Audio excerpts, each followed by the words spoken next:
Assalamualaikum warahmatullahi wabarakatuh. Perkenalkan, nama saya Denisa Agustina, 19 Di sini saya akan melakukan pencast mengenai malnutrisi. Apa itu malnutrisi? Malnutrisi itu merupakan keadaan tubuh yang tidak mendapatkan asupan gizi yang cukup, atau sering juga disebabkan karena asupan makanan yang sedikit atau makanan yang tidak seimbang nutrisinya yang masuk ke dalam tubuh. Nah, kondisi seseorang yang nutrisinya di bawah rata-rata atau di bawah standar disebut dengan gizi buruk. Nah, biasanya itu terjadi pada anak balita dan ditandai dengan perut yang membusung atau disebut juga dengan busung lapar. Nah, status gizi seseorang itu keadaannya tuh menggambarkan gizi seseorang tersebut juga. Nah, terus ada beberapa golongan nih. Ada gizi baik. Nah, gizi baik itu apabila pertambahannya itu sesuai dengan umur serta berat badannya sesuai dengan standar organisasi kesehatan. Kemudian ada gizi kurang. Nah, untuk gizi kurang itu pertambahan berat badannya itu sedikit di bawah standar yang bersifatnya tuh kronis. Kemudian ada gizi buruk. Gizi buruk itu pertambahan berat badannya jauh di bawah standar. Nah, yang terakhir ada gizi lebih. Yang ini tuh pertambahannya tuh berat, pertambahannya tuh lebih banyak atau lebih di atas rata-rata seperti itu. Nah, untuk kurang gizi atau sehatnya anak itu tuh biasanya diketahui melalui pertumbuhan berat badan seperti yang tadi sudah dijelaskan. Nah, biasanya tuh berat badan tuh dipantaunya itu atau dilihatnya itu dari setiap bulan dari usia minimalnya 2 tahun atau baduta. Nah, si klasifikasi malnutrisi ini tuh dilakukan dengan cara menimbang berat badan anak dibandingkan dengan umur menggunakan kartu menuju sehat. Jadi untuk bayi atau baduta atau balita juga itu biasanya kalau misalnya ke posyandu selalu dikasih selembaran KMS itu kartu menuju sehat untuk mengetahui apakah anak tersebut mengalami kekurangan gizi atau tidak. Nah, gizi buruk itu juga dibagi menjadi 3, yaitu kwashiorkor, kemudian marasmus, dan marasmus kwashior. Nah, untuk kwashior itu tuh gizi buruknya tuh karena kekurangan protein, sedangkan untuk yang marasmus itu karena kekurangan karbohidrat atau kalori. Sedangkan untuk yang keduanya itu atau disebut dengan marasmus kwashior itu gabungan dari kekurangan protein, karbohidrat atau kalori. Nah, ada faktor penyebab gizi buruk. Faktor yang pertama tuh ada penyebab langsungnya seperti asupan makanan dan penyakit infeksi. Kemudian ada faktor yang kedua itu penyebab tidak langsungnya meliputi persediaan makanan di rumah, perawatan anak dan ibu hamil, serta pelayanan kesehatan yang ada di sekitarnya.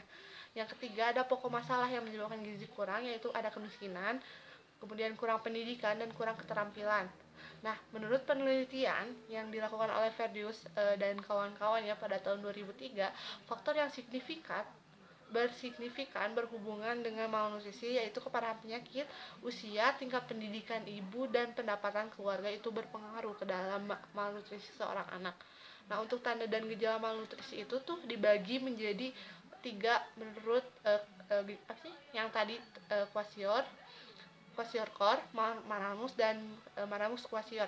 Nah, untuk yang gizi buruk karena kwashiorkor ini tuh biasanya karena tanda-tandanya tuh ada edema atau yang umumnya tuh biasanya terjadinya pada kaki. Kemudian ada wajah yang bulat atau sembab, ototnya mengecil. Lebih nyatanya biasanya kalau diperiksa pada posisi berdiri atau duduk, anak berbaring terus menerus juga bisa. Kemudian ada perubahan status mental yang menjadi lebih cengeng, lebih rewel, kemudian sedikit apatis. Ada anoreksia yang disebabkan karena anaknya menolak segala jenis makanan yang diberikan. Ada pembesaran hati, sering infeksi atau anemia, diare atau juga mencret. Kemudian rambutnya kusam dan mudah dicabut. Ada gangguan kulit, gangguan kulitnya tuh berupa bercak-bercak merah yang meluas dan saat itu berubah menjadi hitam yang terkelupas. Kemudian ada pandangan mata yang sayu juga.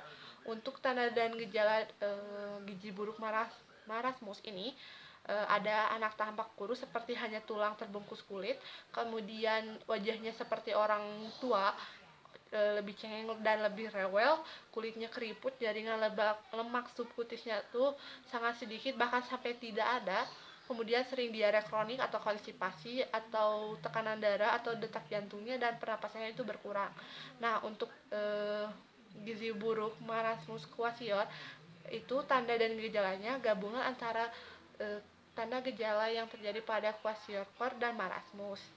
Kemudian ada akibat yang terjadi jika seorang anak mengalami malnutrisi pada proses tubuhnya. Nah, yang pertama ada pertumbuhan yang tidak sesuai dengan potensial. Kemudian produksi tenaga yang menjadikan si anak tersebut malas, merasa lemah dan produktivitasnya itu menurun. Kemudian ada pertahanan tubuh atau si imunnya itu juga menurun sehingga mudah terserang infeksi. Kemudian tapi yang lebih parahnya itu bisa menyebabkan kematian kepada anak tersebut. Yang keempat, ada struktur dan fungsi otak yang secara permanen akan terganggu perkembangannya, seperti perkembangan mental dan kemampuan berpikirnya. Kemudian yang terakhir ada perilaku yang tidak tenang, seperti anaknya tuh akan merasa mudah tersinggung, mudah cengeng dan apatis. Kemudian ada penata laksanaan malnutrisi, biasanya pemberian malnutrisi yaitu untuk tahap pertama yaitu pemberian mikronutrien powder atau MNP yang mengandung berbagai vitamin dan mineral untuk mempertahankan kehidupan. Yang kedua, jika malnutrisinya berada di skala ringan sampai dengan sedang, dapat diterapi dengan pergantian nutrisi. Namun jika malnutrisinya itu sudah masuk ke dalam tahap berat, maka diperlukan perawatan di rumah sakit untuk melihat perkembangan status nutrisi serta memudahkan asupan nutrisi melalui pipa makanan.